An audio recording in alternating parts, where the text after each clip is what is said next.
दोस्तों आप सभी लोगों का मेरे यूट्यूब चैनल पे स्वागत है। दोस्तों आज के वीडियो में BSc first year inorganic chemistry के लेसन आयनिक बॉन्ड का एक टॉपिक के बारे में डिस्कस करेंगे। दोस्तों आज का हमारा टॉपिक आइडियल क्रिस्टल और क्रिस्टल डिफेक्ट्स। तो दोस्तों आज के वीडियो को शुरू करते हैं। दोस्तों सबसे पहले हम आइडियल क्रिस्टल के बारे में जानेंगे। दोस्तों जो आइडियल क्रिस्टल होता है उसको इस तरह से डिफाइन किया जाता है, the crystal in which particles of matter, molecule, atoms और ion are present at a certain point in crystal lattice. दोस्तों उस क्रिस्टल को आइडियल क्रिस्टल कहा जाता है जिसमें particles of matter crystal lattice में सर्टेन पॉइंट पर प्रेजेंट हो। दोस्तों पार्टिकल्स ऑफ मैटर से यहाँ पर मॉलिक्यूल्स, एटम या आयन इनमें से किसी एक से मतलब है।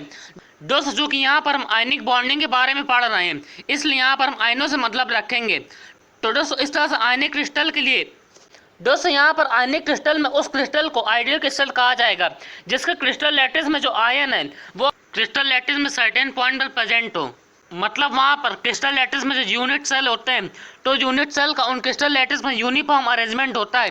दोस्तों आइडियल क्रिस्टल को हम इस तरह से भी डिफाइन कर सकते हैं। दोस्तों उस क्रिस्टल को आइडियल क्रिस्टल कहा जाएगा जहाँ पर यूनिट सेल का यूनिफॉर्म अरेंजमेंट पाया जाता हो। यूनिफॉर्म अरेंजमेंट से मतलब है जहाँ पर क्रिस्टल लैटिस में यूनिट सेल एक समान रूप से पाए जाए तो वहाँ पर उस क्रिस्टल को आइडियल क्रिस्टल कहा जाएगा। दोस्तों ज्यादातर आयनिक क्रिस्टल 0 डिग्री केल्विन पर आइडियल क्रिस्टल होते हैं क्योंकि 0 डिग्री केल्विन पर मॉलिक्यूल, एटम या आयन, दोस्तों कि यहाँ पर हम आयनिक क्रिस्टल के बारे में बात कर रहे हैं इसलिए यहाँ पर हम आयनों से मतलब रखेंगे। दोस्तों आयनिक क्रिस्टल में जो आयन होते हैं तो वो आयन 0 डिग्री केल्विन पर उसके क्रिस्टल लैटिस में अपने अपने लैटिस पॉइंट पर रेगुलर तरीके से अरेंज रहते हैं। तो रेगुलर तरीके से अरेंज होने की वजह से वो आइडियल क्रिस्टल की तरह से बिहेव करते हैं। दोस्तों आइए आइडियल क्रिस्टल को एक डायग्राम से समझते हैं। दोस्तों यहाँ पर आप आइडियल क्रिस्टल के डायग्राम को देख सकते हैं। दोस्तों जैसे मान लीजिए आइडियल क्रिस्टल किसी AB आयनिक कंपाउंड से बना हुआ है। दोस्तों उस आयनिक कंपाउंड में जो आयन है वो A+ और B- है। दोस्तों यहाँ पर आप A+ और B- आयन को देख सकते हैं। दोस्तों यहाँ पर इस आयनिक क्रिस्टल में A+ और B- इन दोनों आयन का रेगुलर अरेंजमेंट पाया जा रहा है। रेगुलर अरेंजमेंट से यहाँ पर मतलब है कि पहले A+ आयन है, फिर B- आयन है, उसके बाद फिर A+ आयन है, फिर उसके बाद फिर B- आयन है, उसके बाद फिर A+ आयन और उसके बाद फिर B- आयन है। तो सर यहाँ पर एक रेगुलर अरेंजमेंट पाया जा रहा है कि पहले A+ है, फिर B- है, फिर A+ है, फिर B- है। दोस्तों इसी तरह से यहाँ पर नीचे भी है A+, फिर B-, फिर A+, फिर B- और फिर A+। दोस्तों इसी तरह से अगर आप कहीं पर भी ले लें, चाहे आप ये रो ले, चाहे ये रो ले, चाहे ये रो ले, चाहे ये वाली रो ले ले, तो यहाँ पर A+ और B- इन दोनों आयन का रेगुलर अरेंजमेंट पाया जा रहा है इसलिए यहाँ पर ये आइडियल क्रिस्टल हो गया है। दोस्तों ये तो आइडियल क्रिस्टल के बारे में हो गया। दोस्तों अब आगे की तरफ चलते हैं। दोस्तों हमारा अगला टॉपिक है क्रिस्टल डिफेक्ट्स। दोस्तों जैसा कि हमने देखा था कि ज़्यादातर आयनिक क्रिस्टल 0 डिग्री केल्विन पर आइडियल क्रिस्टल की तरह से बिहेव करते हैं।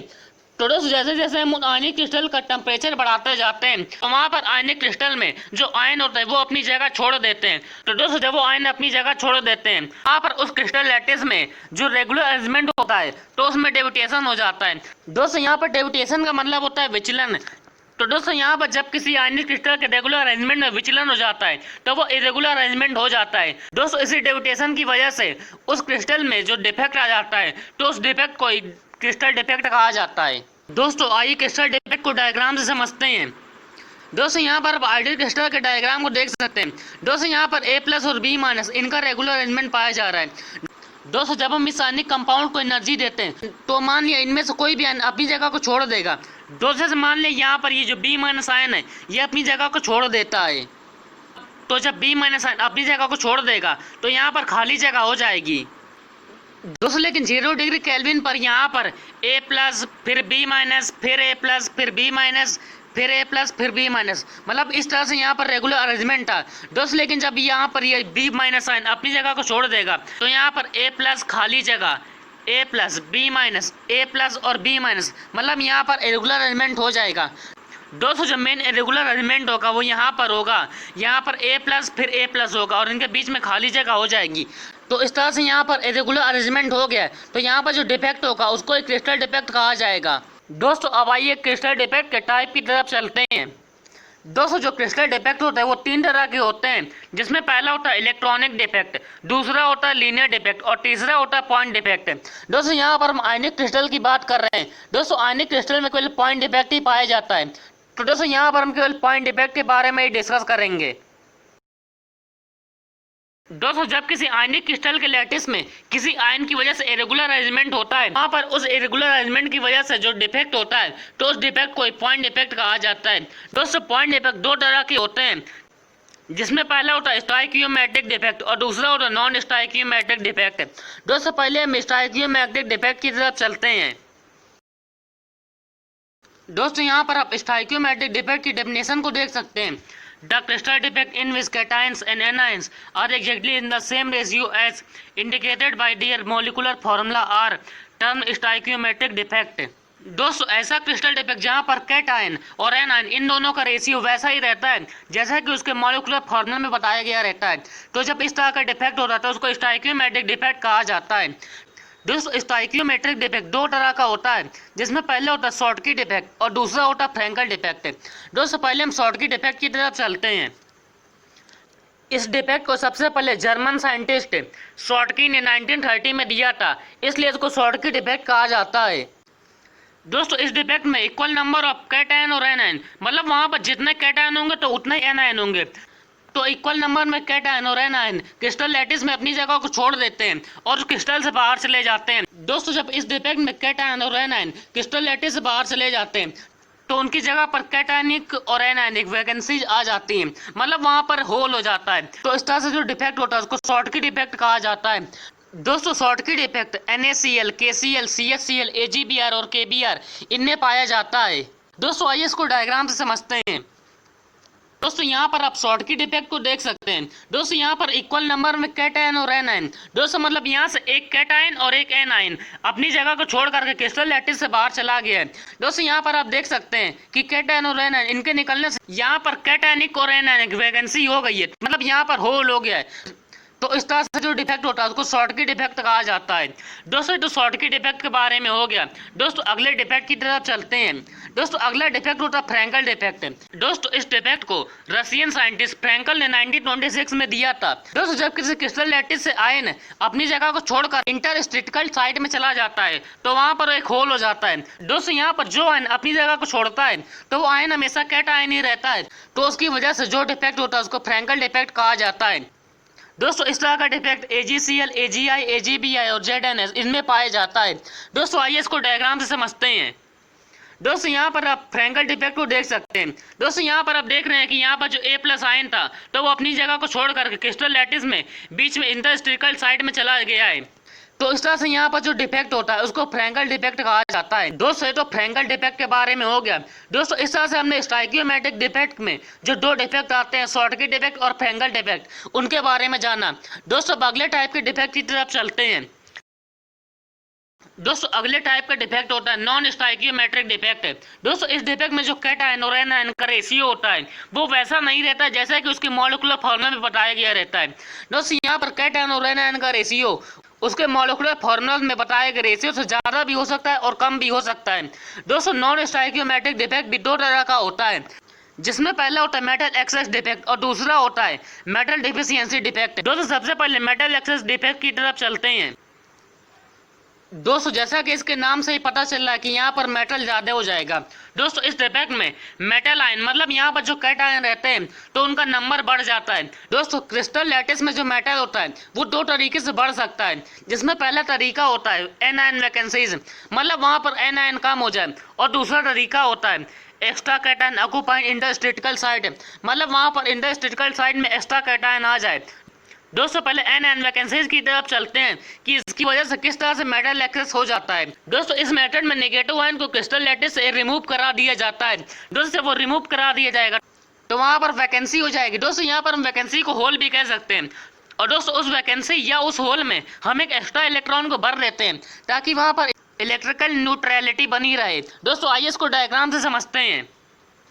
दोस्तों यहाँ पर आप देख सकते हैं कि यहाँ से एक B- आयन को रिमूव करा दिया गया है, और चूंकि यहाँ पर इलेक्ट्रिकल न्यूट्रलिटी बनी रहे इसलिए यहाँ पर एक इलेक्ट्रॉन को रख दिया गया है। दोस्तों इस तरह से यहाँ पर आप जो क्रिस्टल लैटिस में देख रहे हैं कि यहाँ पर जो कैटायन है, मतलब यहाँ पर जो A+ आयन है, तो यहाँ पर A+ आयन का जो नंबर है वो बढ़ गया है, मतलब यहाँ पर इस क्रिस्टल लैटिस में जो मेटल का नंबर है वो बढ़ गया है। तो इस तरह से ये मेटल एक्सेस डिफेक्ट हो गया है। दोस्तों इसके अगले टाइप की तरफ चलते हैं कि मेटल एक्सेस किस तरह से किया जा सकता है। दोस्तों इसका दूसरा तरीका होता है extra cation occupying interstitial site. दोस्तों इस मेथड में क्रिस्टल एटम में जो इंटरस्टिशियल साइट होता है तो वहाँ पर एक एक्स्ट्रा कैटायन को बढ़ा दिया जाता है, और दोस्तों वहाँ पर इलेक्ट्रिकल न्यूट्रलिटी को बनाए रखने के लिए वहाँ पर इंटरस्टिशियल साइट में एक इलेक्ट्रॉन को भी ऐड कर दिया जाता है। दोस्तों यहाँ पर ये मेटल एक्सेस हो जाता है। दोस्तों आइए इसको डायग्राम से समझते हैं। दोस्तों यहाँ पर क्रिस्टल एटम में जो इंटरस्टिशियल साइट है तो यहाँ पर ए प्लस आयन को बढ़ा दिया गया है, मतलब यहाँ पर कैटायन को बढ़ा दिया गया है, और दोस्तों यहाँ पर इलेक्ट्रिकल न्यूट्रलिटी को बनाए रखने के लिए यहाँ पर एक इलेक्ट्रॉन को भी ऐड कर दिया गया है। तो दोस्तों इस तरह से आप यहाँ पर इस क्रिस्टल एटम में देख सकते हैं कि यहाँ पर जो कैटायन है मतलब जो ए प्लस आयन है तो इनका नंबर बढ़ गया है। दोस्तों यहाँ पर मेटल एक्सेस डिफेक्ट हो गया है। दोस्तों ये तो मेटल एक्सेस डिफेक्ट के बारे में हो गया। दोस्तों मेटल डिफिशिएंसी डिफेक्ट की तरफ चलते हैं। दोस्तों जैसा कि इस डिफेक्ट के नाम से ही पता चल रहा है कि यहाँ पर मेटल की कमी हो जाती है। दोस्तों जब यहाँ पर मेटल की कमी हो जाएगी तो वहाँ पर क्रिस्टल लैटिस में नॉन मेटल ज़्यादा हो जाता है। दोस्तों किसी भी क्रिस्टल लैटिस में नॉन मेटल दो तरीके से ज़्यादा हो सकता है, या हम ये कह सकते हैं कि जो मेटल है वो दो तरीके से कम हो सकता है, जिसमें पहला तरीका होता है कैटायन वैकेंसीज, मतलब वहाँ पर क्रिस्टल लैटिस से कैटायन को निकाल दिया जाए। और दोस्तों किसी भी क्रिस्टल लैटिस में मेटल कम करने का दूसरा तरीका होता है extra ion occupying interstitial site. दोस्तों इसका मतलब है कि क्रिस्टल लैटिस में इंटरस्टिशियल साइट में एक्स्ट्रा आयन को भर दिया जाए। दोस्तों आइए पहले तरीके की तरफ चलते हैं कि इसकी वजह से किस तरह से मेटल कम हो जाता है। दोस्तों इस मेथड में क्रिस्टल लैटिस से एक पॉजिटिव आयन को मतलब वहाँ से एक कैटायन को निकाल दिया जाता है, और दोस्तों वहाँ पर एक वैकेंसी हो जाती है, मतलब वहाँ पर होल हो जाता है। और दोस्तों जब वहाँ से एक कैटायन को निकाल दिया जाएगा तो वहाँ पर क्रिस्टल लैटिस में पॉजिटिव चार्ज की कमी हो जाएगी, और दोस्तों उस क्रिस्टल लैटिस में इलेक्ट्रिकल न्यूट्रलिटी को बनाए रखने के लिए तो इसलिए वहाँ पर जहाँ से उस कैटायन को रिमूव किया जाता है तो उसके पास वाले किसी मेटल आयन पर एक एक्स्ट्रा पॉजिटिव चार्ज को भी ऐड कर दिया जाता है। दोस्तों मान लीजिए वहाँ पर पहले एक पॉजिटिव चार्ज था तो उसकी जगह पर दो पॉजिटिव चार्ज को कर दिया जाएगा। दोस्तों आइए इसको डायग्राम से समझते हैं। दोस्तों इस मेथड में यहाँ से एक कैटायन को रिमूव करा दिया गया, और जब वो कैटायन को रिमूव करा दिया गया तो इसलिए वहाँ पर क्रिस्टल लैटिस में एक पॉजिटिव चार्ज की कमी हो जाएगी, और दोस्तों वहाँ पर इलेक्ट्रिकल न्यूट्रलिटी को मेंटेन करने के लिए यहाँ पर कैटायन पर एक और पॉजिटिव चार्ज को ऐड कर दिया गया है। तो इस तरह से आप यहाँ पर देख सकते हैं कि यहाँ पर मेटल की कमी हो गई है, मतलब यहाँ पर मेटल डिफिशिएंसी डिफेक्ट हो गया है। दोस्तों अब इसके दूसरे मेथड की तरफ चलते हैं कि किस तरह से यहाँ पर मेटल आयन को कम किया जाता है। दोस्तों जो दूसरा तरीका है वो होता है extra ion occupying interstitial site. दोस्तों यहाँ पर इस मेथड में क्रिस्टल लैटिस में जो इंटरस्टिशियल साइट होता है तो वहाँ पर एक एक्स्ट्रा आयन को ऐड कर दिया जाता है, और जब वहाँ पर एक एक्स्ट्रा आयन को ऐड कर दिया जाएगा तो वहाँ पर इलेक्ट्रिकल न्यूट्रलिटी को बनाए रखने के लिए वहाँ पर किसी भी एक कैटायन पर एक पॉजिटिव चार्ज को और ऐड कर दिया जाता है। दोस्तों आइए इसको डायग्राम से समझते हैं। दोस्तों यहाँ पर आप देख रहे हैं कि यहाँ पर इंटरस्टिशियल साइट में एक P- आयन मतलब यहाँ पर एक आयन को ऐड कर दिया गया है, और दोस्तों यहाँ पर इलेक्ट्रिकल न्यूट्रलिटी को बनाए रखने के लिए यहाँ पर कैटायन A+ पर एक और पॉजिटिव चार्ज को ऐड कर दिया गया है। तो इस तरह से यहाँ पर इलेक्ट्रिकल न्यूट्रलिटी मेंटेन हो गई है, मतलब यहाँ पर आयन बढ़ गया है और मेटल कम हो गया है। तो सर यहाँ पर मेटल डिफिशिएंसी डिफेक्ट हो गया है। दोस्तों ये तो मेटल डिफिशिएंसी डिफेक्ट के बारे में हो गया। दोस्तों इस तरह से हमने आज के वीडियो में क्रिस्टल डिफेक्ट के बारे में जाना। दोस्तों उम्मीद करता हूँ आप लोग को मेरा वीडियो अच्छा लगा होगा। दोस्तों फिर मिलेंगे एक और नए वीडियो के साथ।